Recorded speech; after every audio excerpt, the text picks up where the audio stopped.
کہ جوانی میں بیوی کا انتخاب کیسا ہو، اس کے لیے لوگ بہت کنفیوژن کا شکار رہتے ہیں کہ بیوی کیسی ہونی چاہیے۔ پھر دوستوں کو دیکھ کر اس کو اتنا جہیز ملا تو مجھے اتنا ملنا چاہیے، اس کے سسر کا ایک محل ہے تو میرے دو ہونے چاہیے، اس کے ایک عمارت ہے تو میری دو ہونی چاہیے۔ یہ لالچ میں لوگ شادیاں کرتے ہیں اور یہ بھول جاتے ہیں کہ شادی کرتے وقت دین اور شرافت دیکھنا چاہیے، دین اور شرافت دیکھنا چاہیے۔ میرے آقا صلی اللہ علیہ وسلم کے پیارے دیوانوں، تو ہم دین بھی نہیں دیکھتے، شرافت بھی نہیں دیکھتے، ہم تو سیدھا مال دیکھتے اور سفید چمڑی دیکھتے۔ بہت خوبصورت بیوی ہونی چاہیے، بہت خوبصورت ہونی چاہیے۔ لوگوں کو پتا نہیں کہ خوبصورتی کا مطلب کیا ہے،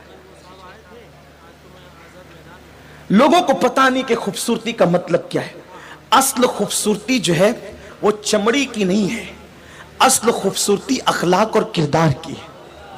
اللہ کے حبیب صلی اللہ علیہ وآلہ وسلم فرماتے ہیں پاک دامن عورتوں سے نکاح کرو، دیندار عورتوں سے نکاح کرو، نیک عورتوں سے نکاح کرو۔ اور آقا فرماتے ہیں جس کو نیک بیوی دنیا میں مل گئی اس کو گویا اللہ نے دنیا میں جنت عطا فرما دی۔ تو بیوی کے انتخاب میں بھی بہت لوگ ٹھوکر کھاتے ہیں۔ بڑی مالدار گھرانے کی لے کر کے آگئے، بعد میں وہ آئی تو وہ تو گھر میں سیٹ ہی نہیں ہونا چاہتی، گھر کے ماحول میں ملنا ہی نہیں چاہتی، پھر جھگڑے شروع ہو جاتے ہیں، اختلافات شروع ہو جاتے ہیں۔ ایسی عورتیں جو شادی کے دوسرے ہی دن جو ہے وہ پکنک پوائنٹ پر جانے کا مطالبہ کرتی ہے، پھر دوستوں سے ہاتھ ملائے جاتے ہیں، یہ میری بیوی ہے، دوستوں سے ملایا جاتا ہے فلاں کو فلاں کو فلاں کو۔ ایک مرتبہ میرے قائد نے ایک بات مجھ سے کہی تھی کہ ایک مرتبہ ایسا ہوا کہ ایک شخص نے اپنی بیوی کو اپنے دوستوں سے ملایا اور ملنے کا سلسلہ چل پڑا۔ ایک دن ایسا ہوا کہ اس کی بیوی نے کہا میں تمہارے ساتھ نہیں رہنا چاہتی، مجھے طلاق چاہیے۔ اس نے بہت سمجھایا، وہ نہیں مانی۔ آخر کار کہا ٹھیک ہے طلاق لینا ہے تو کورٹ میں آ کے طلاق لو۔ جب وہ شخص کورٹ پہنچا تو وہ عورت جو آئی، وہ جو نئی نویلی دلہن تھی جو طلاق کا مطالبہ کر رہی تھی، وہ اسی کے دوست کی بائک پر بیٹھ کر کے آئی تھی طلاق لینے کے لیے۔ بتائیں غلطی کس کی ہے؟ نئی تہذیب، جدید تہذیب۔ جدید تہذیب کیا ہے؟ یہ جدید تہذیب اسلام کسی جدید کی بات اور جدت کی بات نہیں کرتا۔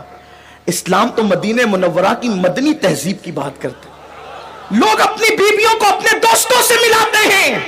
اللہ کے رسول کے گھر میں عبداللہ ابن ام مکتوم نابینا صحابی آئے، آقا کریم کی مقدس محبوبہ محبوب رب العالمین جس کے بستر پہ قرآن نازل ہوتا تھا، وہ عائشہ صدیقہ موجود تھی۔ حضور نے فرمایا پردہ کرو۔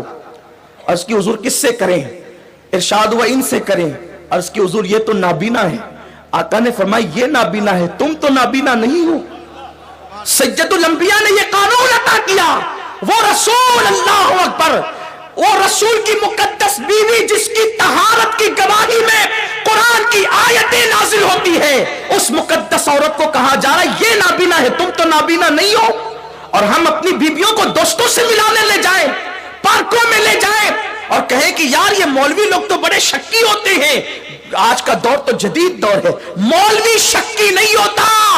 مولا نے فرمایا، حضور سید الکونین نے، جہاں ایک مرد اور ایک عورت ہو وہاں تیسرا شیطان ہوتا ہے، اور شیطان کے تیروں میں بجھا ہوا تیر یہ ہے کہ کوئی کسی عورت کی طرف دیکھے۔ اللہ کے حبیب صلی اللہ علیہ وسلم فرماتے شیطان کے تیروں میں سے تیر ہے۔ سیدنا سلیمان علیہ السلام نے اپنے بیٹوں کو کہا تھا میرے بیٹوں ناک کے پیچھے جانا، کبھی کسی عورت کے حسن کے پیچھے نہیں جانا، کیونکہ ناک ڈسے گا تو جان جانے کا خطرہ ہے، عورت کا حسن ڈسے گا تو ایمان جانے کا خطرہ ہے۔ اس لیے حسن سے بہت بچنا اور اسی حسن کی طرف آؤ جو صدیق کو ملا تو صدیق اکبر بنائے، ابو بکر کو ملا تو صدیق اکبر بنائے۔ اس حسن کی طرف آؤ جہاں پر سر کٹاتے ہیں تیرے نام پہ مردان عرب کا جلوہ دیکھنے ملتا ہے۔